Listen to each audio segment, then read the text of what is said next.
Well, good morning, everyone. I'm delighted to be here today. I always love coming to these events. I told Goldie the best thing about the events is the breakfast, but I think it's also the music.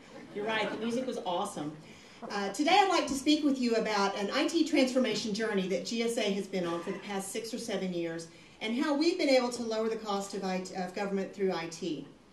In particular, I want to speak to you about strategic change management and how, as technology has plunged forward, we've been able to help the agency to also quickly adapt to and master the use of new technologies to fulfill our mission. This slide is a really high-level overview of the work we've done for several years, compressed into one little arrow. This started in 2006, and in that year we consolidated most of GSA's commodity IT functions. Previously had been supported through 39 different contracts across the agency. We had 15 different help desks. We're an agency of about 13 or 14,000 users, and so that's a lot of different support contracts. By doing that consolidation, we immediately cut our costs by 1/3. We saved $19 million the first year, and by running a national program, we've since helped GSA to avoid cost avoidance of over $100 million in the subsequent years. So it was a big success, but technologically, we spent our time focusing on the technology, not so much on the users. We were busy getting rid of obsolete devices, unused devices, getting to a standard image, upgrading networks, and so forth. So a lot of foundational work went into those first couple of years.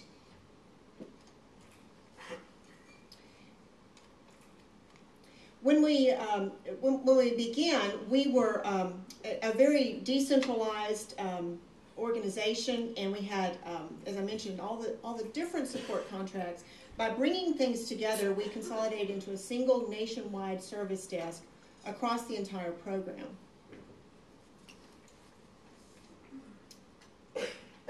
So that went on, and it really took a couple of years to get that foundation in place, 2007, 8, 9. In 2009, we had reached a pretty secure footing in terms of having standard technology processes, a consolidated help desk, a single way of supporting customers, an end-to-end support process with handoffs that had been solidified. But what was still lacking was a business focus and making IT more business-driven. So we commissioned a study to look at what would the business of GSA need from a modern technology organization. Now this is an eye chart. I know you can't read it. The red column is the before, the current state, where we're really focused on technology-based issues around culture, business, infrastructure, process, analytics, workforce, and human dynamics. The middle column, the yellow column, is a set of recommendations. And we've since implemented many of these, or begun to implement many of these, but they lead to a future organization where IT is really a critical enabler of agility, of mission performance. This is what all CIOs want to get to. This is where IT really is a competitive advantage and a differentiator for our organization. As you know, GSA is a very business-like organization. It's very important to us to function with efficiency and with business-like focus on the outcomes. So as a result of this plan, we picked the 5 initiatives that were most ready to roll out. And we called it SLAM. It's not an acronym, even though it's in all capitals. SLAM is simply a shorthand way to refer to a very rapid technology rollout. You can see the technologies that we adopted, and this was in 2009 and 10. Office 2007, this was an upgrade. I'm kind of embarrassed to say we were using Microsoft Office 2003, and they were already beginning to roll out 2010. So we moved to 2007 as a way to get ready for that subsequent upgrade. Voice over Internet Protocol really upgraded our mobility infrastructure through significant upgrades to VPN and Citrix, upgraded our network to MPLS, the wide area network. And we rolled out the use of GSA access cards, the HSPD-12 badges, to log into the network, to improve our cybersecurity and give us 2-factor authentication across the network. So any one of those was a big deal, but we did all 6 of these in 10 weeks. And so I'm glad to say the technology went well. As you can see from the graph here, users struggled a little with the changes that we implemented all so quickly. So I think that's one of the key points I want to refer to. If you can see this chart, you can see that the overall trend is up. Now what this chart represents is GSA users' calls to our IT service desk. We can see that where they were having issues and where they were needing help and instruction and guidance with the use and the mastery of new technologies. The one that doesn't show a big increase is the blue line, and that's the Microsoft Office upgrade. The interesting thing about that is that's the one that we did realize would have a significant day-to-day impact on end users, and we spent a lot of time with the training, the familiarization, the communications, and the messaging around that one. But the others, we didn't do so much on. We only had a few weeks, and we had to really concentrate our efforts in a few key spots. The bottom line is that, on average, help desk tickets volume did not go down after the first week of deployment. It continued a steady rise up. And 3 months after our initial deployment, all of these went live the same week, ticket volumes were up by 9%. So you all know that that's not the trend you want to see. There's numerous impacts to that. It means that users are having difficulty. They're not as productive as they might be. It means the service desk is taking more calls, longer wait times, difficulty with getting to more routine matters. A lot of ripple effects to that rapid technology deployment. But there's another chapter to this story. Fortunately, that's not the end of the journey. In 2010, we moved from our in-house email system to a cloud-based email and collaboration platform based on the Google Apps for Government suite. Now, this time around, we had learned the lessons of that previous deployment. We had recognized the challenges, and we put a lot of effort into change management.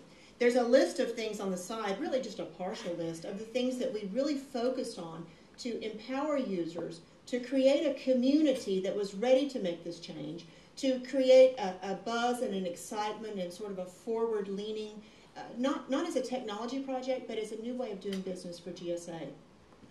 So we branded this initiative our Drive to the Cloud. We adopted a race car theme, and we set up a group of advanced users, both IT and business users, many of them senior executives and program managers, and they were our pacers. They drove the pace car. They agreed to be change champions, to advocate for the change, to explain to people why it was important, and to really take a lead role in setting the pace for the rest of the agency. We created a training program where everyone had a training buddy. We asked everyone to commit to going to training with a colleague or with a couple of colleagues, so that way there was a team dynamic, and there was a way for people to have a help outlet close at hand when they had gone to it and gone through that experience together. We created a lot of different materials on different channels. We used video a lot. We had several of our senior leaders do really strategic videos about the change and what it meant for the way we do our work and fulfill our mission. And we had probably 50 to 70, 30 to 45-second videos with people that we would stop in the hallway and ask them a question, and then we would show them through a guided tutorial how to very quickly address a very narrow problem so that you could very quickly find online help. We also created a community forum where people could ask and answer questions. Some of them, we learned, were power users answering questions. It wasn't just IT people. So anyone could ask a question and anyone could answer it. And there was sort of a self-correcting mechanism. If someone gave an incorrect answer, someone else would say, hey, no, it's not exactly that way, it's like this. So we found that that was a really powerful mechanism, not only to spread information, but to create a community and a sense that we were in this together, and to create a learning environment where people were constantly learning and moving forward. So we deployed the new email platform in June of 2010, and you see the initial spike in inquiries to the service desk. But at that same point in time, 3 months after initial deployment, rather than ticket volumes in this area being up by 9%, they were down by 63%. Now, you could attribute it perhaps in part to some other things. Maybe it was intuitive, maybe, I don't know, there were less things to deal with at that point in time. However, we really think our change management strategy and getting the agency ready in a very proactive way really accounted for the significant change in our results. Since that time, we have created a competency around change management, because the march on with technology transformation and business modernization does not end. We've since deployed and are in the process of deploying the technologies and tools and capabilities that you see on this chart. We have rolled out an agency-wide collaboration solution based on the Chatter product from Salesforce. And what this does is give everyone in the agency a community forum to connect across geographies, across product lines, and across different boundaries so that we can work virtually very rapidly. This is a key capability for us to be able to reach out and find expertise. For example, in the GSA Schedules program, there is one person who knows all the answers, and this one person could never get their work done because people were always coming and asking him questions. I think his name is Jim. And now there's a community group for GSA Schedules, and those contracting officers who have questions can first go there and see if the question's been asked and answered. But they can also pose their question, and then the other people who've learned from Jim can answer as well. So there's an ongoing sort of organic management and knowledge management benefit to this. We've rolled out WebEx for the use of virtual meetings to allow us to connect and do less traveling and be more connected virtually. IT Insider Live I'll talk about more in a moment, but that's really our self-help portal, and it's our brand for all of our IT service desk capabilities. The point, though, is not that any one of these technologies in and of itself is they're all part of our plan, and change management and user adoption are critical to all of them. Because nowadays, you all know, it's not so much about the technology, because in past years we were very much struggling just to make the technology work. Now that's less a challenge. It's really a challenge about how do we use it? How do we get our work done? How do we make sure that we're using the right tool for the right purpose? So as we've done that, we've created a team and a competency that has these four capabilities: segmentation, knowledge management, collaboration, and business analytics. We have the ability to institutionalize these capabilities and do it on a repeating basis regardless of the technology. With regard to collaboration, we've talked a little bit about Chatter and the IT Insider, but what this is really a knowledge management and a way to help users at the point of their need. So no longer, you can still call the service desk if you have a question, but you don't have to. You can go to Chatter and ask a question. We monitor those. We have a group for that, and we'll answer them there. You can go onto our blog and ask a question. A lot of the questions now are not, something's broken, please come fix it. It's, how do I do this? What tool do I use for this purpose? So collaboration is very important. I talked about knowledge management and a little bit about the IT Insider. I don't know if you can read these statistics, but since we've rolled out this self-help portal, we've had 88,000 visits. And again, that's, for a mid-sized agency, a lot of traffic. But the interesting thing is that people are spending on average 12 minutes per visit, which means they're finding value. We've also started to be much more precise about the messaging. Everyone has too many emails. No one wants one more email about something going on in a different part of the agency, a problem in a different part of the country that doesn't pertain to them. So we've been able to really segment our users and really target the messages that apply to the user community that's affected. If only the folks in Atlanta are experiencing a situation with BlackBerry usage, we only message that group.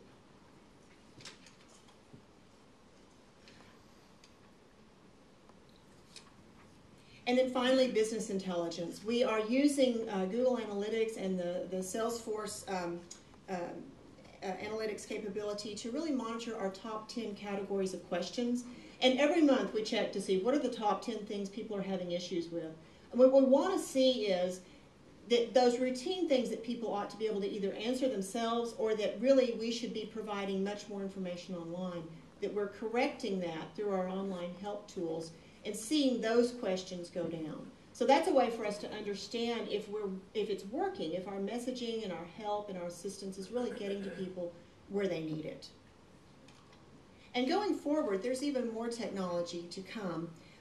Virtual desktop, the move to Windows 7. You know that GSA is moving back into its headquarters building in 1800F. It's going to be very mobile. We won't even have assigned desks and offices. We'll be hoteling in the space, which for government is kind of a big deal. It takes a lot of technology and a lot of user change management preparation and readiness to be able to do that successfully. But we think that with the foundation we've built, with the metrics that we're seeing in terms of people successfully adopting new technologies, and the rate of pace being something that people are getting used to and mastering, that we'll be able to do that successfully as well. So stay tuned. We'll keep track of how that goes, and we'll come back and tell you about it in about a year. And with that, I think my time's about up. Is there time for questions? Yes? Are there any questions? Just a moment. Yes? Sure. Could you talk a little more about your hoteling concept, the plan for that? Yeah. The question is about the hoteling in the new building. So this is not an unknown concept. Industry does this all the time. But GSA's buildings, on average, are only occupied about 50% on any given day. And that's just a normal occupancy with people out of the building for meetings, for travel, for annual leave, and so forth. So with that, we're only using the building 50% of its capability. So our decision has been to really maximize the footprint and have people not have assigned spaces that go unused, but to use a reservation system to book their space every day. There'll be neighborhoods. You'll not, move all over the building in all likelihood. You'll have a community area where you tend to congregate, but your space is not yours. It's for everyone to use. And by doing that, we will have the ability to put 4,000 GSA users in a building that has 2,000 seats. So we don't even think that's all that aggressive. But in a time when rent is one of agencies' top budget line items, and budgets are under such pressure, we think that going down this path will help us to learn the lessons that will be helpful to those who are customers of GSA through the Public Building Service. So quick follow-up. Yeah. Does it couple to a policy on telework? Oh, yes, and actually we have a very robust policy on telework that we just redid a few months ago. Over 80% of GSA employees are eligible to telework. Telework will be a very key part of making this work. No one is required to telework, but as a consequence of enabling technologies, people do want to telework, and we're finding that they're doing it more and more. Time? Oh, one more question. Oh, he asked a question about telework. Oh, okay.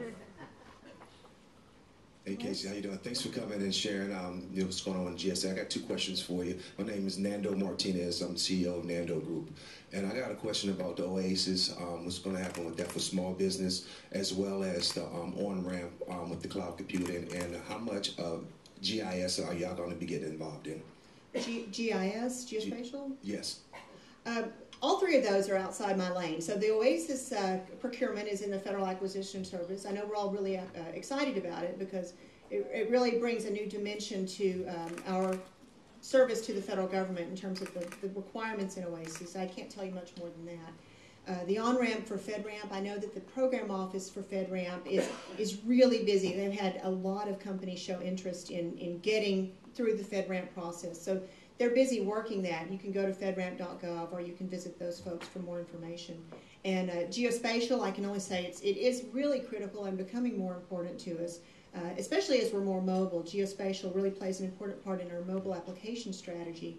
I didn't talk much about that, but we think of mobility not just as being outside the building teleworking, but being anywhere except at your desk. So you might be mobile within the building.